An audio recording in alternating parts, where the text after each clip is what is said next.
নমস্কার বন্ধুরা, আবারও একটা নতুন ভিডিওতে আপনাদের সবাইকে স্বাগত জানাই। বন্ধুরা, তো কাঁঠালের সিজন চলে এসছে, এঁচোড়। তো আজকে এঁচোড় রান্না করব। তো এঁচোড়টা কীভাবে রান্না করছি অবশ্যই বন্ধুরা ভিডিওটা দেখো। আর খুব কষানো একটা এঁচোড় রেসিপি আজকে শেয়ার করছি। প্রথমে কাঁঠাল ভালো করে কেটে একদম জল দিয়ে পরিষ্কার করে ধুয়ে নিয়েছি। চুলায় একটা কড়াই বসিয়ে এঁচোড়টাকে ভালো করে সেদ্ধ করে নেব। আর এবার সেদ্ধ করার সময় এখানে পরিমাণ মতো জল আর একটু হলুদ গুঁড়ো দিয়ে দেব, এতে করে কাঁঠালের থেকে যে কষটি একদম কালো কালো হয়ে যাবে না। আর পরিমাণ মতো লবণ দিয়ে দেব। লবণ দিয়ে ঢাকনা দিয়ে ঢেকে আমি কাঁঠালটাকে সেদ্ধ করে নেব। আর সেদ্ধটা কিন্তু একেবারে পুরোপুরি সেদ্ধ করব না, 80% মতো করব। বেশি সেদ্ধ করলে কিন্তু কাঁঠাল ভেঙে যাবে। কাঁঠাল এখানে সেদ্ধ হতে বেশি সময় লাগবে না, 4-5 মিনিট সময় লাগবে। কিছুক্ষণ পর দেখুন কাঁঠালটা সেদ্ধ হয়ে গেছে, সম্পূর্ণ জলটাও অনেকটাই কমে গেছে। এবার কাঁঠালটা জল ছেঁকে আমি একটা পাত্রে উঠিয়ে নেব। এবার চুলায় একটা কড়াই বসিয়ে দিয়ে ওই একই কড়াই বসিয়ে দিয়ে পরিমাণ মতো তেল দিয়ে দিলাম। আর তেলের পরিমাণটা একটু বেশি দিয়েছি। ওই তেলের মধ্যে আমি ফোড়ন দিয়ে দেব। তেলটা ভালো করে গরম হয়ে গেলে এখানে আমি আলু ভেজে নেব। আর আলু আমি আগে থেকেই মিডিয়াম সাইজ করে একটু ডুমো ডুমো করে কেটেছি। এখানে দুটো বড় সাইজের আলু কেটেছি। তো আপনারা পরিমাণ মতো নেবেন, কাঁঠাল যদি বেশি হয় আলুটা একটু বেশি দিতে হবে। তো এবার কিন্তু পরিমাণ মতো একটু হলুদ লবণ দিয়ে আলুটাকে ভেজে নিচ্ছি। আর যদি বন্ধুরা আমার চ্যানেলে নতুন বন্ধু হয়ে থাকেন আর আমার রেসিপিগুলি ভালো লাগে, প্লিজ লাইক কমেন্ট শেয়ার এবং চ্যানেলটি বন্ধুরা সাবস্ক্রাইব করে রাখবেন। আমার পরবর্তী ভিডিও নোটিফিকেশানটা আপনারা সবার প্রথমে পেয়ে যাবেন। আর এবার কিন্তু তেল ঝরিয়ে উঠিয়ে নিচ্ছি আলুগুলি। এবার আলু ভাজা হয়ে গেছে আর কড়াইয়ের মধ্যে তেল রয়ে গেছে, ওই তেলের মধ্যে ফোড়ন দিয়ে দেব। ফোড়নে দেব আমি এখানে একটা তেজপাতা, গোটা গরম মশলা। এবার ফোড়নটা একটু ভেজে নিচ্ছি। ফোড়ন ভাজা হয়ে গেলে এখানে আমি পেঁয়াজ কুচি দিয়ে দেব। এখানে বড় সাইজের পেঁয়াজ দিয়েছি একটা। এবার ভালো করে একটু মিডিয়াম আঁচে ভেজে নিচ্ছি। এবার এদিকে দেখুন আমি একটা মশলা তৈরি করে নিলাম। এই মশলার মধ্যে এখানে 2 চামচ আদা, 1 চামচ রসুন, 2 চামচ কাঁচা লঙ্কা বাটা আছে। তো ফোড়নটা এখন ভাজা করে নিয়ে ওই মশলাটা কিন্তু দিয়ে দেব। তো দেখুন ফোড়নটা কিন্তু হয়ে গেছে। এবার মশলাটা দিয়ে দিচ্ছি।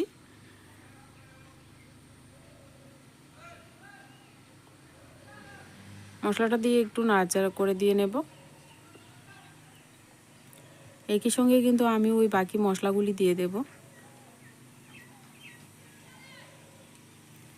এবার এখানে পরিমাণ মতো হলুদ গুঁড়ো, পরিমাণ মতো একটু লাল লঙ্কার গুঁড়ো দেব আর পরিমাণ মতো জিরা ধনে গুঁড়ো দেব।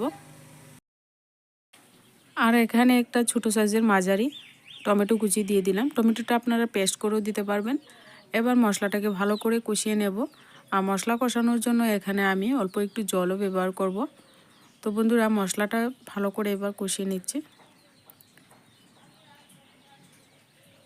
এবার এখানে 1 কাপের মতো জল দিয়ে দিচ্ছি। এবার জলটা দিয়ে ভালো করে মশলাটাকে কষিয়ে নেব। মশলাটা কষাতে কষাতে দেখবেন তেলটা একদম আলাদা হয়ে গেছে। তো যখন তেলটা এরকম একটু ভেসে যাবে তখন কিন্তু এখানে কাঁঠালটা দিয়ে দেব। কাঁঠালটা দিয়ে এবার কিন্তু মশলার সঙ্গে আরও কিছুক্ষণ মশলাও আর কাঁঠাল একই সঙ্গে কষিয়ে নেব। আর এখানে আমি কিছু মটরশুঁটি 1 কাপের মতো আমি ছাড়িয়ে নিয়েছিলাম, তো মটরশুঁটিটা দিয়ে দিলাম। এখানে পরিমাণ মতো লবণটাও একই সঙ্গে দিয়েছি, দিয়ে এবার ভালো করে কষাইয়ে নেব। আর কাঁঠালটা তো একেবারেই আলাদা করে ভাজার কোনো দরকার নেই, এভাবে করে কষিয়ে কিন্তু রান্নাটা করে নিতে পারবেন বা আলাদা করে আপনারা ভাজিও করে নিতে পারবেন, এতে করে আরও বেশি ভালো লাগবে।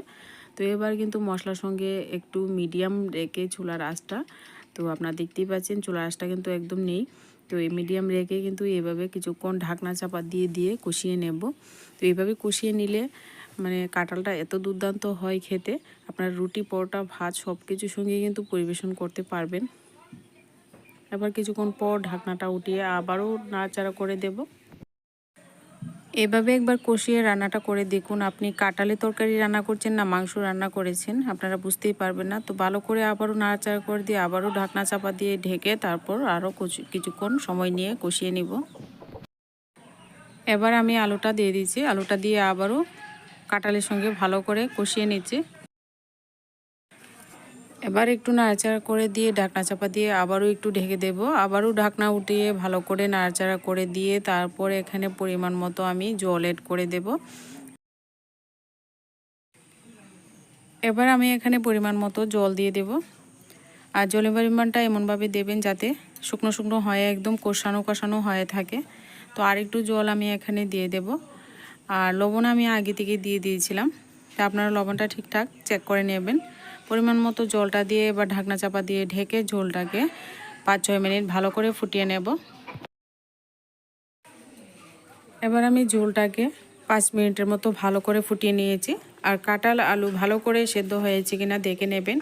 এবার আমি এখানে গরম মশলা বাটা দিয়ে দিচ্ছি। গরম মশলা বাটা দিয়ে কিন্তু আর বেশিক্ষণ নাড়াচাড়া করতে হবে না, এখানে একটু নাড়াচাড়া করে দিয়ে কিন্তু নামিয়ে পরিবেশন করে নেব। আর বন্ধুরা এই রেসিপিটা দারুণ হয়েছে, দুর্দান্ত এই রেসিপিটা অবশ্যই বন্ধুরা আপনারা বাড়িতে ট্রাই করুন, এই কাঁঠালের এঁচোড়ের রেসিপি। আর কাঁঠাল আর আলু সিদ্ধ হয়েছে কিনা ঠিকঠাক দেখে নেবেন। আর আজকের ভিডিওটা এই পর্যন্তই, দেখা হচ্ছে পরবর্তী কোনো নতুন ভিডিওর সঙ্গে। ততক্ষণে আপনারা সবাই ভালো থাকবেন, সুস্থ থাকবেন। আর আমার চ্যানেলটিকে বন্ধুরা সাবস্ক্রাইব করে রাখতে ভুলবেন না বন্ধুরা।